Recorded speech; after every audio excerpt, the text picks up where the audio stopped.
প্রস্তাবিত বাজেটে শিক্ষা, স্বাস্থ্য ও কৃষিতে বরাদ্দ কমানো উদ্বেগজনক বলে মন্তব্য করেছেন বিএনপির স্থায়ী কমিটির সদস্য আমির খসরু মাহমুদ চৌধুরী।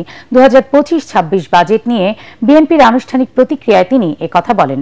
গুলশানের চেয়ারপারসনের কার্যালয়ে আয়োজিত সংবাদ সম্মেলনে তিনি বলেন, কালো টাকা সাদা করার সুযোগ দিয়ে নিয়মিত করদাতাদের সাথে বৈষম্য করা হয়েছে। নির্বাচনের সুনির্দিষ্ট রোডম্যাপ না থাকা এবং রাজনৈতিক অস্থিতিশীলতার কারণে দেশে বিনিয়োগ কমছে বলেও দাবি করেন তিনি। এ সময় বিএনপি সরকার গঠন করলে 180 দিনের পরিকল্পনা তুলে ধরেন আমির খসরু। দৈনন্দিন জীবনে ইতিমধ্যে 27 লক্ষ মানুষ হতদরিদ্রের পর্যায়ে চলে গেছে অলরেডি।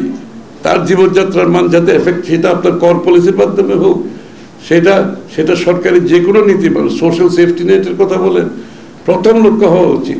সেইগুলো উপেক্ষিত হচ্ছে। আমাদের দুঃখটা সেখানে যে আন্দোলনের জন্য, যে বৈষম্যহীনতার জন্য আমরা আন্দোলন করেছি, তার কোনো প্রতিফলন আমরা এখানে দেখতে পাচ্ছি না। বরঞ্চ উল্টো, সাধারণ মানুষের ক্রয় ক্ষমতা আরো কমতে যাচ্ছে। আমাদের সোশ্যাল সেফটি নেটের বিষয়টা আমরা বিশেষ এখানে মনোযোগী হয়েছি যে এইখানে কোনো কম্প্রোমাইজ করা যাবে না। আপনি দেশ যত উন্নত হোক, সেই উন্নতির ফসল যদি সাধারণ মানুষ কাছে না যায়, সেই উন্নতি কিন্তু কারো কাম্য হওয়া উচিত।